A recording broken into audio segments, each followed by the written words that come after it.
ನಿಮ್ಮ ಮನೆಯಿಂದ ನಕಾರಾತ್ಮಕ ಶಕ್ತಿಯನ್ನು ತೊಡೆದುಹಾಕಲು ವಾಸ್ತು ಸಲಹೆಗಳು. ನಿಮ್ಮ ಜೀವನದಿಂದ ನಕಾರಾತ್ಮಕ ಶಕ್ತಿಯನ್ನು ತೊಡೆದುಹಾಕಲು ನೀವು ಮಾರ್ಗಗಳನ್ನು ಹುಡುಕುತ್ತಿದ್ದರೆ, ನೀವು ಪ್ರಾರಂಭಿಸಬೇಕಾದ ಮೊದಲ ಸ್ಥಳವೆಂದರೆ ನಿಮ್ಮ ಮನೆ. ಒಬ್ಬ ವ್ಯಕ್ತಿಯ ಮನೆಯು ಆಶ್ರಯವಾಗಿರಬೇಕು, ವಿಶ್ರಾಂತಿ, ಪುನರುಜ್ಜೀವನ ಮತ್ತು ಪುನಃ ತುಂಬುವ ಸ್ಥಳವಾಗಿರಬೇಕು. ನಿಮ್ಮ ಮನೆಯ ಶಕ್ತಿಯು ನಿಮ್ಮ ಜೀವನ ಮತ್ತು ಜೀವನ ಶೈಲಿಯ ಮೇಲೆ ಗಮನಾರ್ಹ ಪರಿಣಾಮ ಬೀರುತ್ತದೆ. ಇದು ನಿಮ್ಮ ಸಂಬಂಧಗಳು ಮತ್ತು ಮನಸ್ಥಿತಿಯ ಮೇಲೆ ಗಮನಾರ್ಹ ಪ್ರಭಾವ ಬೀರುತ್ತದೆ. ಆದ್ದರಿಂದ ನಿಮ್ಮ ಮನೆಯಿಂದ ನಕಾರಾತ್ಮಕ ಶಕ್ತಿಯನ್ನು ಗುರುತಿಸಿ ಮತ್ತು ತೆಗೆದುಹಾಕುವ ಮೂಲಕ ಶಾಂತಿ, ಸಕಾರಾತ್ಮಕತೆ ಮತ್ತು ಸಂತೋಷವನ್ನು ತಂದುಕೊಡಿ. ನಕಾರಾತ್ಮಕ ಶಕ್ತಿಯನ್ನು ಕಂಡುಹಿಡಿಯುವುದು ಹೇಗೆ ಮತ್ತು ನಕಾರಾತ್ಮಕ ಶಕ್ತಿ ನಿವಾರಣೆಗೆ ಉತ್ತಮ ವಾಸ್ತು ಸಲಹೆಗಳನ್ನು ಓದಿ. ಮನೆಯಲ್ಲಿ ನಕಾರಾತ್ಮಕ ಶಕ್ತಿಯನ್ನು ಕಂಡುಹಿಡಿಯುವುದು ಹೇಗೆ? ಬಯಸಿದ ಸಾಧನೆಗಳು ಮತ್ತು ಯಶಸ್ಸನ್ನು ಸಾಧಿಸುವುದು ಕಷ್ಟವಾಗುತ್ತದೆ. ಹಲವಾರು ಆಯ್ಕೆಗಳ ಹೊರತಾಗಿಯೂ ನೀವು ಯಾವಾಗಲೂ ದಣಿದಿರುವಿರಿ ಮತ್ತು ಗಮನ ಅಥವಾ ಪ್ರೇರಣೆಯ ಕೊರತೆಯನ್ನು ಅನುಭವಿಸುತ್ತೀರಿ. ಸರಿಯಾಗಿ ಯೋಚಿಸಲು ಸಾಧ್ಯವಾಗುತ್ತಿಲ್ಲ. ನಕಾರಾತ್ಮಕ ಆಲೋಚನೆಗಳನ್ನು ಹೊಂದಿರುವುದು. ಚಿಕಿತ್ಸೆಯ ಹೊರತಾಗಿಯೂ ಕುಟುಂಬದ ಸದಸ್ಯರ ದೀರ್ಘಕಾಲದ ವೈದ್ಯಕೀಯ ಸ್ಥಿತಿಯಲ್ಲಿ ಯಾವುದೇ ಸುಧಾರಣೆ ಕಂಡುಬಂದಿಲ್ಲ. ಕೆಲವೊಮ್ಮೆ ನಾವು ಕುಟುಂಬದ ಸದಸ್ಯರ ಅನಾರೋಗ್ಯಕ್ಕೆ ಚಿಕಿತ್ಸೆ ನೀಡಲು ಸಾಧ್ಯವಾಗುವುದಿಲ್ಲ. ಉತ್ತಮ ಅವಕಾಶಗಳನ್ನು ನಿರಂತರವಾಗಿ ಕಳೆದುಕೊಳ್ಳುವುದು ಅಥವಾ ಕಳೆದುಕೊಳ್ಳುವುದು ಅವರು ಫಲಿತಾಂಶಗಳನ್ನು ನೀಡುತ್ತಿರುವಾಗ. ಸಣ್ಣ ಘಟನೆಗೆ ಪ್ರತಿಕ್ರಿಯೆಯಾಗಿ ಕುಟುಂಬದ ಸದಸ್ಯರು ಅನಿಯಮಿತ, ಅವಿವೇಕದ ಅಥವಾ ಅನಿರೀಕ್ಷಿತ ರೀತಿಯಲ್ಲಿ ವರ್ತಿಸುತ್ತಾರೆ. ಸಂಬಂಧಿಕರು ಅಥವಾ ಸಹೋದ್ಯೋಗಿಗಳ ನಡುವೆ ನಿರಂತರ ಜಗಳಗಳು. ನಕಾರಾತ್ಮಕ ಅಲೌಕಿಕ ಶಕ್ತಿಗಳು ಅಥವಾ ಮಾಟಮಂತ್ರದಂತಹ ಅಸಾಮಾನ್ಯ ಮತ್ತು ಅಭಾಗಲಬ್ಧ ಘಟನೆಗಳು ಮನೆಯಲ್ಲಿ ಸಂಭವಿಸುತ್ತವೆ. ಮನೆಯಲ್ಲಿ ನಕಾರಾತ್ಮಕ ಶಕ್ತಿಯನ್ನು ಕಂಡುಹಿಡಿಯುವುದು ಹೇಗೆ? ನಿಮ್ಮ ಮನೆಯ ಪ್ರವೇಶದ್ವಾರ ಮತ್ತು ಒಳಾಂಗಣವನ್ನು ಸ್ವಚ್ಛವಾಗಿಡಿ. ಇದು ನಕಾರಾತ್ಮಕ ಶಕ್ತಿಗಳಿಗೆ ಉತ್ತಮವಾದ ವಾಸ್ತು ಸಲಹೆಗಳಲ್ಲಿ ಒಂದಾಗಿದೆ. ಸ್ವಚ್ಛವಾದ ಪ್ರವೇಶ ದ್ವಾರಗಳು ಮತ್ತು ಒಳಾಂಗಣಗಳು ನಕಾರಾತ್ಮಕ ಶಕ್ತಿಯನ್ನು ಕೊಲ್ಲಿಯಲ್ಲಿ ಇರಿಸುತ್ತವೆ ಮತ್ತು ಉತ್ತಮ ಪ್ರಭಾವವನ್ನು ನೀಡುತ್ತವೆ. ನಿಮ್ಮ ಮನೆಯ ಪ್ರವೇಶದ್ವಾರವನ್ನು ನೀವು ನಿಯಮಿತವಾಗಿ ಸ್ವಚ್ಛಗೊಳಿಸಬೇಕು. ನೀವು ಅದನ್ನು ಹೇಗೆ ಮಾಡಬಹುದು ಎಂಬುದು ಇಲ್ಲಿದೆ. ನೀರು, ನಿಂಬೆ ರಸ, ಬಿಳಿ ವಿನೆಗರ್ ಮತ್ತು ಉಪ್ಪಿನ ಮಿಶ್ರಣದಿಂದ ಕಿಟಕಿಗಳು ಮತ್ತು ಬಾಗಿಲಿನ ಗುಬ್ಬಿಗಳನ್ನು ಸ್ವಚ್ಛಗೊಳಿಸಿ. ಕೆಟ್ಟ ಶಕ್ತಿಯು ಆಸ್ತಿಯನ್ನು ಪ್ರವೇಶಿಸುವುದನ್ನು ತಡೆಯಲು ಎಲ್ಲಾ ಪ್ರವೇಶದ್ವಾರಗಳಲ್ಲಿ ಸಮುದ್ರದ ಉಪ್ಪನ್ನು ಸಿಂಪಡಿಸಿ ಮತ್ತು ನಂತರ ಅದನ್ನು ಡೋರ್ಮ್ಯಾಟ್ನಿಂದ ಮುಚ್ಚಿ. ನೆಲವನ್ನು ಶುಚಿಗೊಳಿಸುವಾಗ ನಕಾರಾತ್ಮಕ ಶಕ್ತಿಯನ್ನು ತೊಡೆದುಹಾಕಲು ನೀರಿಗೆ ಸ್ವಲ್ಪ ಸಮುದ್ರದ ಉಪ್ಪನ್ನು ಸೇರಿಸಿ ಗುರುವಾರ ಹೊರತುಪಡಿಸಿ. ಮನೆಯಲ್ಲಿ ಬಾತ್ರೂಮ್ ಮತ್ತು ಶೌಚಾಲಯದಲ್ಲಿ ಉಪ್ಪು ತುಂಬಿದ ಲೋಟ ಅಥವಾ ಕಪ್ಪನ್ನು ಇರಿಸಿ. ಪತಿ ಪತ್ನಿಯರಲ್ಲಿ ವೈವಾಹಿಕ ಸಮಸ್ಯೆಗಳಾದ ಜಗಳ ಅಥವಾ ಮಾನಸಿಕ ಅಸ್ವಸ್ಥತೆ ಇದ್ದರೆ ಹಾಸಿಗೆಯ ಮೂಲೆಯಲ್ಲಿ ಕಲ್ಲು ಉಪ್ಪನ್ನು ಇಡುವುದು ಸಹಾಯ ಮಾಡುತ್ತದೆ. ಕೆಲವು ತಿಂಗಳುಗಳ ನಂತರ ಇದು ಯಾವುದೇ ಕೆಟ್ಟ ಶಕ್ತಿಯನ್ನು ನಿವಾರಿಸುತ್ತದೆ ಮತ್ತು ನೀವು ರಾಕ್ ಅನ್ನು ಹೊಸದರೊಂದಿಗೆ ಬದಲಾಯಿಸಬೇಕು. ನಕಾರಾತ್ಮಕ ಶಕ್ತಿಯನ್ನು ತೆಗೆದುಹಾಕಲು ಧಾರ್ಮಿಕ ಚಿಹ್ನೆಗಳು ಮತ್ತು ಪ್ರಾರ್ಥನೆಗಳನ್ನು ಬಳಸುವುದು. ಪಿರಮಿಡ್ ಯಂತ್ರಗಳು, ವಿಗ್ರಹಗಳು ಅಥವಾ ದೇವತೆಗಳ ಚಿತ್ರಗಳಂತಹ ಧಾರ್ಮಿಕ ವಸ್ತುಗಳನ್ನು ಇರಿಸುವುದು ಧನಾತ್ಮಕ ಶಕ್ತಿಯನ್ನು ಆಕರ್ಷಿಸುತ್ತದೆ. ಪೂಜಾ ಕೋಣೆ ಆದರ್ಶಪ್ರಾಯವಾಗಿ ಈಶಾನ್ಯದಲ್ಲಿ ಇರಬೇಕು. ಆವರಣದಲ್ಲಿ ಧನಾತ್ಮಕ ಶಕ್ತಿಗಳ ಪ್ರವೇಶ ಮತ್ತು ಪ್ರವರ್ಧಮಾನವನ್ನು ಬಲಪಡಿಸಲು ಮತ್ತು ತೀವ್ರಗೊಳಿಸಲು ಆಯಕಟ್ಟಿನ ಸ್ಥಾನಗಳಲ್ಲಿ ಆನೆಗಳಂತಹ ಧಾರ್ಮಿಕ ಮತ್ತು ಮಂಗಳಕರ ಚಿಹ್ನೆಗಳನ್ನು ಇರಿಸಿ. ಕೆಟ್ಟ ಮತ್ತು ಜಡ ಶಕ್ತಿಯನ್ನು ತೆರವುಗೊಳಿಸಲು ಗಂಟೆಗಳು, ಶಂಖಗಳು ಮತ್ತು ತಾಳಗಳಂತಹ ಶುಭ ಶಬ್ದಗಳನ್ನು ಬಳಸಿ. ಮಂತ್ರಗಳನ್ನು ಜೋರಾಗಿ ಅಥವಾ ಎಲೆಕ್ಟ್ರಾನಿಕ್ ಸಾಧನದ ಮೂಲಕ ಪಠಿಸುವುದು ದುಷ್ಟ ಶಕ್ತಿಯನ್ನು ಹೋಗಲಾಡಿಸಲು ಅತ್ಯಂತ ಪರಿಣಾಮಕಾರಿ ಮಾರ್ಗವಾಗಿದೆ. ನಕಾರಾತ್ಮಕ ಶಕ್ತಿಗಾಗಿ ಉತ್ತಮ ವಾಸ್ತು ಸಲಹೆಗಳನ್ನು ತೆಗೆದುಹಾಕಲು ಯಂತ್ರ ಮತ್ತು ಮಂತ್ರವನ್ನು ಬಳಸಿ. ಮನೆಯಿಂದ ನಕಾರಾತ್ಮಕ ಶಕ್ತಿಯನ್ನು ತೊಡೆದುಹಾಕಲು ಸಲಹೆಗಳು. ಎಲ್ಲವನ್ನೂ ಗಾಳಿ ಮಾಡಿ. ಮನೆಗಳಲ್ಲಿನ ಅನಾರೋಗ್ಯಕರ ಗಾಳಿಯನ್ನು ತೊಡೆದುಹಾಕುವುದು ನಮ್ಮ ಸುತ್ತಮುತ್ತಲಿನ ನಕಾರಾತ್ಮಕ ಶಕ್ತಿಯನ್ನು ಕಡಿಮೆ ಮಾಡಲು ವಾಸ್ತು ಸಲಹೆಗಳಲ್ಲಿ ಒಂದಾಗಿದೆ. ಇದನ್ನು ಮಾಡಲು ಸುಲಭವಾದ ಮಾರ್ಗವೆಂದರೆ ಗಾಳಿಯನ್ನು ರೂಪಿಸಲು ಮತ್ತು ಗಾಳಿಯ ದಿನಗಳಲ್ಲಿಯೂ ಸಹ ಕಿಟಕಿಗಳನ್ನು ತೆರೆದಿಡಲು ಸಹಾಯ ಮಾಡುವ ಕಿಟಕಿಗಳನ್ನು ತೆರೆಯುವ ಮೂಲಕ ನಿಮ್ಮ ಮನೆಗಳಲ್ಲಿ ವಾತಾಯನವನ್ನು ಅನುಮತಿಸುವುದು. ಕನ್ನಡಿಗಳನ್ನು ಸ್ಥಾಪಿಸಿ. ನಿಮ್ಮ ಮನೆಗೆ ಹೆಚ್ಚುವರಿ ಕನ್ನಡಿಗಳನ್ನು ಸೇರಿಸುವುದು ನಕಾರಾತ್ಮಕ ಶಕ್ತಿಯನ್ನು ತೊಡೆದುಹಾಕಲು ಅತ್ಯಂತ ಪರಿಣಾಮಕಾರಿ ಮತ್ತು ಸರಳವಾದ ಮಾರ್ಗವಾಗಿದೆ. ನಿಮ್ಮ ಮನೆಯಾದ್ಯಂತ ಹಲವಾರು ಕನ್ನಡಿಗಳನ್ನು ಇರಿಸುವುದರಿಂದ ಧನಾತ್ಮಕ ಶಕ್ತಿಯನ್ನು ಹೆಚ್ಚಿಸಬಹುದು. ಇದು ನಿಮ್ಮ ಮನಸ್ಸನ್ನು ತೆರವುಗೊಳಿಸಲು ಮತ್ತು ನಿಮ್ಮ ಮನೆಯ ವಾತಾವರಣವನ್ನು ಸುಧಾರಿಸಲು ಸಹಾಯ ಮಾಡುತ್ತದೆ.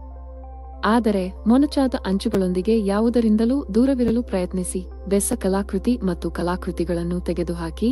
ಕುಟುಂಬದ ಪೈಪೋಟಿಯನ್ನು ತೋರಿಸುವ ಚಿತ್ರ ಅಥವಾ ಶೋಕವನ್ನು ತೋರಿಸುವ ಚಿತ್ರವಿದ್ದರೆ ನಕಾರಾತ್ಮಕ ಶಕ್ತಿಗಳು ಹೆಚ್ಚು ತೀವ್ರವಾಗುತ್ತವೆ. ತಾಜ್ ಮಹಲ್ನಂತಹ ವಿಚಿತ್ರ ಸ್ಮಾರಕಗಳು ಅಥವಾ ಕಲಾಕೃತಿಗಳು ನಿಮ್ಮ ಮನೆಗೆ ಪ್ರತಿಕೂಲವಾದ ಕಂಪನ್ನು ತರುತ್ತವೆ. ಮೂಲೆಗಳಲ್ಲಿ ಉಪ್ಪನ್ನು ಇರಿಸಿ. ನಿಮ್ಮ ಮನೆಯ 4 ಮೂಲೆಗಳಲ್ಲಿ ಉಪ್ಪನ್ನು ಚಿಮುಕಿಸುವುದರಿಂದ ಹಿಂದಿನ ಮಾಲೀಕರು ಬಿಟ್ಟು ಹೋದ ಎಲ್ಲಾ ಚಳಿಯ ಶಕ್ತಿಯನ್ನು ಉಪ್ಪು ಹೀರಿಕೊಳ್ಳಲು ಅನುವು ಮಾಡಿಕೊಡುತ್ತದೆ ಎಂದು ನಂಬಲಾಗಿದೆ. 48 ಗಂಟೆಗಳ ನಂತರ ನೀವು ಉಪ್ಪನ್ನು ನಿರ್ವಾತಗೊಳಿಸಬಹುದು ಅಥವಾ ಅದನ್ನು ಎಸೆಯಬಹುದು. ಚೂಪಾದ ಮೂಲೆಗಳನ್ನು ತೊಡೆದುಹಾಕಲು ನಕಾರಾತ್ಮಕ ಶಕ್ತಿಯ ಮುಖ್ಯ ವಾಸ್ತು ಸಲಹೆಗಳೆಂದರೆ ನಿಮ್ಮ ಮನೆಯಲ್ಲಿ ಚೂಪಾದ ಅಂಚುಗಳು ಅಥವಾ ಕೋನಗಳನ್ನು ತೊಡೆದುಹಾಕುವುದು. ಮೂಲೆಗಳನ್ನು ಮಬ್ಬುಗೊಳಿಸುವುದು ಅಷ್ಟು ಸುಲಭವಲ್ಲ, ಆದರೆ ಇದು ಯೋಗ್ಯವಾಗಿದೆ. ಆದಾಗ್ಯೂ ಪ್ರದೇಶದಿಂದ ನಕಾರಾತ್ಮಕ ಶಕ್ತಿಯನ್ನು ತೆಗೆದುಹಾಕುವುದು ಹೇಗೆ ಎಂಬ ಪ್ರಶ್ನೆ ಉಳಿದಿದೆ. ಎಲ್ಲಾ ರೀತಿಯ ಧನಾತ್ಮಕ ಶಕ್ತಿಯನ್ನು ನಿಮ್ಮ ರೀತಿಯಲ್ಲಿ ನಿರ್ದೇಶಿಸಲು ದುಂಡಗಿನ ಆಕಾರದ ದೀಪಗಳನ್ನು ಸೇರಿಸಲು ಅಥವಾ ಹೂವುಗಳು, ಸುತ್ತಿನ ಕೋಷ್ಟಕಗಳು ಮತ್ತು ಆಭರಣ ಪೆಟ್ಟಿಗೆಗಳಂತಹ ಸುತ್ತಿನ ವಸ್ತುಗಳಿಂದ ಜಾಗವನ್ನು ಅಲಂಕರಿಸಲು ಸಲಹೆ ನೀಡಲಾಗುತ್ತದೆ. ಕೋಣೆಯಲ್ಲಿ ಗಂಟೆ. ನೀವು ಕೋಣೆಯಲ್ಲಿ ಅಥವಾ ದ್ವಾರದಲ್ಲಿ ಗಂಟೆಯನ್ನು ಸ್ಥಗಿತಗೊಳಿಸಬಹುದು. ಗಂಟೆಯ ಧ್ವನಿ ತರಂಗಗಳ ಮೂಲಕ ಪ್ರಯಾಣಿಸುವುದರಿಂದ ಮನೆಯಲ್ಲಿರಬಹುದಾದ ಎಲ್ಲಾ ರೀತಿಯ ಹಾನಿಕಾರಕ ಶಕ್ತಿಯನ್ನು ಹೊರಹಾಕುತ್ತದೆ. ಯಾವುದೇ ರೀತಿಯ ನಕಾರಾತ್ಮಕ ಶಕ್ತಿಯನ್ನು ತೊಡೆದುಹಾಕಲು ಇದು ಪರಿಣಾಮಕಾರಿ ವಿಧಾನವೆಂದು ಪರಿಗಣಿಸಲಾಗಿದೆ. ಜಾಗಕ್ಕೆ ಹಳದಿ ಬಣ್ಣ ಬಳಿಯಿರಿ. ನಕಾರಾತ್ಮಕ ಶಕ್ತಿಯ ವಾಸ್ತು ಸಲಹೆಗಳಲ್ಲಿ ಒಂದು ಬಣ್ಣ ನಕಾರಾತ್ಮಕ ಶಕ್ತಿಯನ್ನು ತಿರುಗಿಸುವ ಅಂತಹ ಒಂದು ವರ್ಣವು ಹಳದಿಯಾಗಿದೆ. ಒಳಾಂಗಣ ವಿನ್ಯಾಸದ ದೃಷ್ಟಿಕೋನದಿಂದ ಹಳದಿ ಬಣ್ಣವು ಯಾವಾಗಲೂ ನಿಮ್ಮ ಕೋಣೆ ಹೆಚ್ಚು ಪ್ರಮುಖ ಮತ್ತು ಸ್ನೇಹಪರವಾಗಿದೆ ಎಂಬ ಅಭಿಪ್ರಾಯವನ್ನು ನೀಡುತ್ತದೆ. ಮುರಿದ ವಸ್ತುಗಳನ್ನು ಎಸೆಯಿರಿ. ಇನ್ನು ಮುಂದೆ ಉಪಯುಕ್ತವಲ್ಲದ ವಸ್ತುಗಳೊಂದಿಗೆ ಸಮಯ ಕಳೆಯುವುದನ್ನು ನೀವು ತಪ್ಪಿಸಬೇಕು. ಈ ವಸ್ತುಗಳು ಹಳೆಯ ಕುರ್ಚಿಯಿಂದ ಸಣ್ಣ ಪೆನ್ನವರೆಗೆ ಯಾವುದಾದರೂ ಆಗಿರಬಹುದು. ನಿಮಗೆ ಇನ್ನು ಮುಂದೆ ಅಗತ್ಯವಿಲ್ಲದ ಎಲ್ಲವನ್ನೂ ನೀವು ತೊಡೆದುಹಾಕಬೇಕು. ಇದು ನಿಮ್ಮ ಆಲೋಚನೆಗಳನ್ನು ಕೆಟ್ಟ ಶಕ್ತಿಯಿಂದ ದೂರವಿಡಲು ಸಹಾಯ ಮಾಡುತ್ತದೆ ಮತ್ತು ಅದನ್ನು ನಿಮ್ಮ ಮನೆಯಿಂದ ತೆಗೆದುಹಾಕುತ್ತದೆ.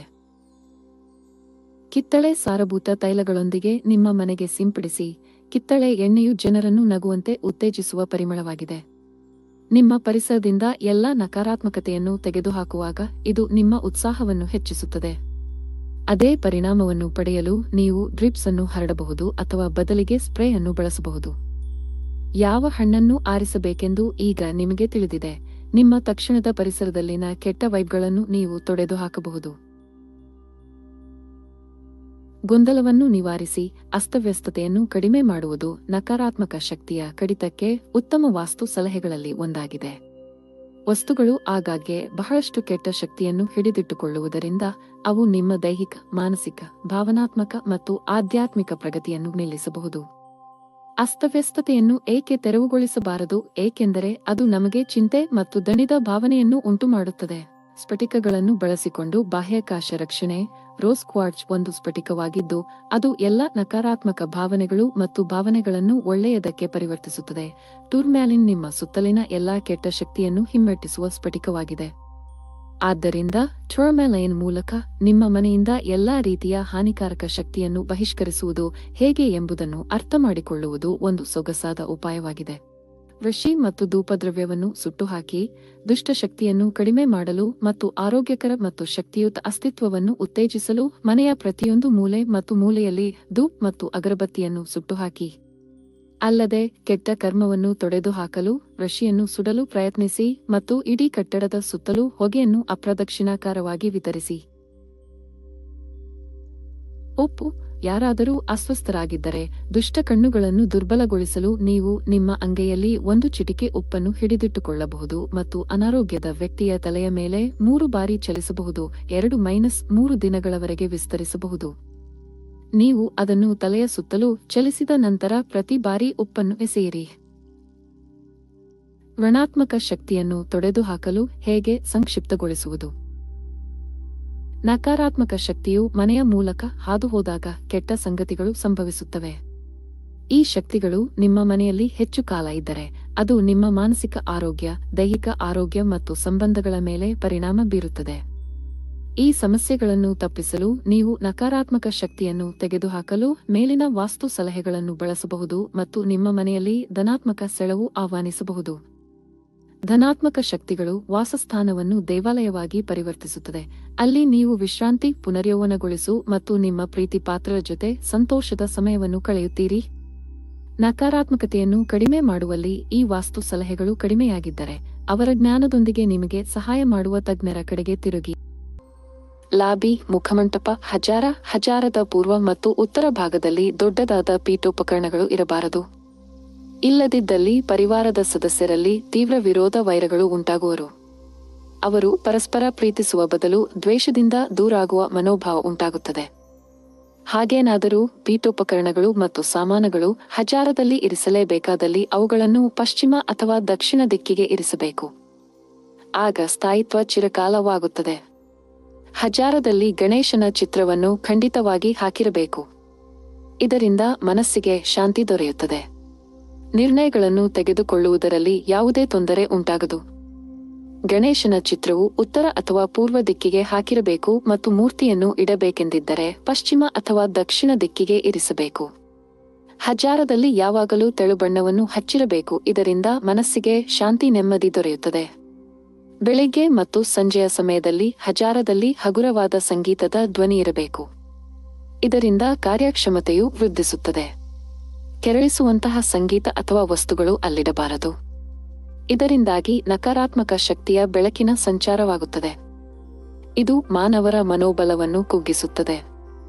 ಕುಟುಂಬದ ಸದಸ್ಯರ ಗುಂಪಿನ ಛಾಯಾಚಿತ್ರವನ್ನು ದಕ್ಷಿಣ ಪಶ್ಚಿಮ ದಿಕ್ಕಿಗೆ ಮತ್ತು ಹೂವು ಎಲೆಗಳ ಚಿತ್ರಗಳನ್ನು ಉತ್ತರ ಪಶ್ಚಿಮ ದಿಕ್ಕಿಗೆ ತಗುಲಿ ಹಾಕಬೇಕು. ವಿವಾಹಕ್ಕೆ ಸಿದ್ಧರಾಗಿರುವವರ ಮಕ್ಕಳ ಛಾಯಾಚಿತ್ರವನ್ನು ಉತ್ತರ ಪಶ್ಚಿಮ ದಿಕ್ಕಿಗೆ ಹಾಕುವುದರಿಂದ ಸಂಬಂಧಗಳು ಕುದುರುವಲ್ಲಿ ಕಷ್ಟವಾಗುವುದು.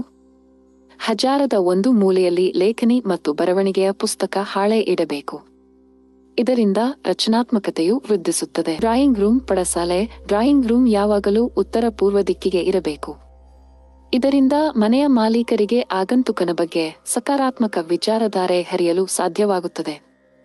ಇಂತಹ ಪಡಸಾಲೆಯು ಇಂಗ್ಲಿಶಿನ ಎಲ್ ಆಕಾರದಲ್ಲಿ, ಅದರಲ್ಲಿ ಕನ್ನಡಿಯನ್ನು ಉಪಯೋಗಿಸಿ ಸಮತೋಲನ ಮಾಡಬಹುದಾದದ್ದು, ಕಲಾತ್ಮಕ ಮತ್ತು ಅನುಕೂಲಕ್ಕೆ ತಕ್ಕಂತೆ ಅನುಸರಣೀಯವಾಗಿದೆ. ಕನ್ನಡಿಯ ಪ್ರತಿಬಿಂಬದ ಕೋಣೆಗಳ ಸಮತೋಲನವನ್ನು ಮಾಡಬಹುದಾಗಿದೆ. ಕನ್ನಡಿಯಿಂದ ವಿಷ್ಯಲೆ ತೀರೋಮ್ ಉಂಟಾಗುವ ಕೋಣೆಗಳು ನಿಷ್ಪ್ರಭಾವಿಯಾಗುತ್ತವೆ. ಡ್ರಾಯಿಂಗ್ ಕೋಣೆಯಲ್ಲಿ ಪಶುಪ್ರಾಣಿಗಳ ಮತ್ತು ಯುದ್ಧದ ಚಿತ್ರಗಳನ್ನು ಹಾಕಬಾರದು. ಯಾವಾಗಲೂ ಸೌಮ್ಯವಾದ ಚಿತ್ರಗಳನ್ನು ಉಪಯೋಗಿಸಬೇಕು. ಬೃಹತ್ತಾದ ಸುಂದರವಾದ ಸೋಫಾಗಳನ್ನು ದಕ್ಷಿಣ ಪಶ್ಚಿಮ ದಿಕ್ಕಿನ ಗೋಡೆಗೆ ಸಮೀಪವಾಗಿ ಇಡಬೇಕು. ಪೂರ್ವ ಮತ್ತು ಉತ್ತರ ದಿಕ್ಕುಗಳಿಗೆ ಹಗುರವಾದ ಕುರ್ಚಿಗಳನ್ನು, ಮೋಡಬೆತ್ತದ ಕುರ್ಚಿಗಳನ್ನು ಇಡಬಹುದು. ಮಧ್ಯದ ಟೇಬಲ್ ಮೇಲೆ ಯಾವಾಗಲೂ ಹೆಚ್ಚು ವಸ್ತುಗಳನ್ನು ಇಡಬಾರದು. ಇದರಿಂದ ಮನೆಯ ಯಜಮಾನನು ನಿರ್ಣಯಗಳನ್ನು ತೆಗೆದುಕೊಳ್ಳುವುದರಲ್ಲಿ ಎಂತಹ ನಿಧಾನಸ್ಥ ಎಂಬುದನ್ನು ತೋರಿಸುತ್ತದೆ. ಮಧ್ಯದ ಮೇಜಿನ ಮೇಲೆ ಒಂದೆರಡು ಉಪಯುಕ್ತ ಸಾಮಗ್ರಿಗಳನ್ನು ಮಾತ್ರ ಇಡಬೇಕು. ಯಾವಾಗಲೂ ಮನೋಹರವಾದ ಪ್ರಕಾಶಮಾನವಾದ ಬೆಳಕನ್ನು ನೀಡುವುದನ್ನು ಉಪಯೋಗಿಸಬೇಕು.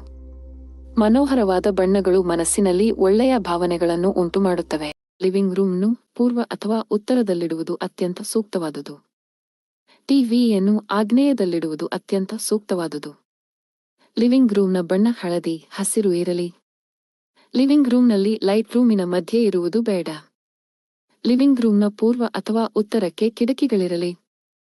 ಲಿವಿಂಗ್ ರೂಮ್ ಅಥವಾ ಹಾಲ್ನ್ನು ಸೃಷ್ಟಿಸುವಾಗ ಜಾಗ ಯಾವ ದಿಕ್ಕಿನಲ್ಲಿದೆ ಎಂದು ತಿಳಿಯುವುದು ಅತ್ಯಂತ ಮುಖ್ಯವಾದುದು. ಲಿವಿಂಗ್ ರೂಮ್ನ ಲೈಟ್ ಪಶ್ಚಿಮಕ್ಕೆ ಇರಲಿ. ಬಾಗಿಲುಗಳು ಪೂರ್ವ ಅಥವಾ ಉತ್ತರಕ್ಕಿರಲಿ. ಪೂರ್ವ ಅಥವಾ ಉತ್ತರಕ್ಕೆ ಮುಖ ಇರುವ ಮನೆಯ ಲಿವಿಂಗ್ ರೂಮ್ ವಾಯುವ್ಯಕ್ಕಿರಬಾರದು. ಟೆಲಿಫೋನ್ನೂ ಪೂರ್ವದಲ್ಲಿಡಬಹುದು. ದಕ್ಷಿಣಕ್ಕೆ ಮುಖ ಇರುವ ಮನೆಯ ಲಿವಿಂಗ್ ರೂಮ್ ಆಗ್ನೇಯಕ್ಕೆ ಇರಬಹುದು. ಟೆಲಿಫೋನ್ನೂ ಉತ್ತರದಲ್ಲಿ ಇಡಬಹುದು. ಅಕ್ವೇರಿಯಂನ್ನು ಉತ್ತರಕ್ಕೆ ಇಡಬಹುದು. ಅಕ್ಟೇರಿಯಂ ಪೂರ್ವಕ್ಕೂ ಇರಬಹುದು. ಎಸಿಯನ್ನು ಪಶ್ಚಿಮಕ್ಕಿಡಬಹುದು. ಎಸಿಯನ್ನು ಉತ್ತರಕ್ಕೂ ಇಡಬಹುದು. ಲಿವಿಂಗ್ ರೂಮ್ನಲ್ಲಿ ಕುರ್ಚಿ, ಮೇಜು ಮುಂತಾದ ಪೀಠೋಪಕರಣಗಳನ್ನು ಪಶ್ಚಿಮ ಅಥವಾ ದಕ್ಷಿಣಕ್ಕಿರಬಹುದು. ಕೆಲವು ಶಾಸ್ತ್ರಜ್ಞರ ಪ್ರಕಾರ ಟೆಲಿಫೋನ್ ವಾಯುವ್ಯಕ್ಕೂ ಇಡಬಹುದು. ಅಕ್ಟೇರಿಯಂನ್ನು ದಕ್ಷಿಣಕ್ಕೆ ಇಡಬಾರದು. ಲಿವಿಂಗ್ ರೂಮಿನಲ್ಲಿ ಇಡುವ ಟೇಬಲ್, ಪೀಠೋಪಕರಣಗಳು ಚೌಕಾಕಾರ ಇಲ್ಲವೇ ಸಮತಲಾಕಾರದಲ್ಲಿರಲಿ. ಮನಸ್ಸನ್ನು ಕೆರಳಿಸುವ ಫೋಟೋಗಳನ್ನು ಇಡಬೇಡಿ. ಲಿವಿಂಗ್ ರೂಮ್ನಲ್ಲಿ ಕುಟುಂಬದ ಹಿರಿಯರು, ಪಕ್ಕದ ಮನೆಯವರು, ನೆಂಟರಿಷ್ಟರು ಎಲ್ಲ ಸೇರಿ ಬಗೆ ಬಗೆಯ ಚರ್ಚೆ ನಡೆಸುವುದು, ಕುಶಲ ಸಮಾಚಾರ ಕೇಳುತ್ತಿರುವುದು ಸಮಾರಂಭದಲ್ಲಿ ಕಾಣಬಹುದು. ಲಿವಿಂಗ್ ರೂಮ್ನ ಪೂರ್ವ ಅಥವಾ ಉತ್ತರಕ್ಕೆ ಹಿರಿಯರು ಕುಳಿತುಕೊಳ್ಳುವಂತಿರಲಿ. ಮನೆಯ ಹಿರಿಯರು ಯಾವುದೇ ಚರ್ಚೆಗೆ ಲಿವಿಂಗ್ ರೂಮ್ನಲ್ಲಿ ಕೂಡುವಾಗ ಪೂರ್ವ ಅಥವಾ ಉತ್ತರಕ್ಕೆ ಮುಖಮಾಡಿ ಕೂಡಲಿ. ಇಂತಹ ಹೆಚ್ಚಿನ ವಿಡಿಯೋಗಳಿಗಾಗಿ ನಮ್ಮ ಚಾನೆಲ್ ಅನ್ನು ಸಬ್ಸ್ಕ್ರೈಬ್ ಮಾಡಿ.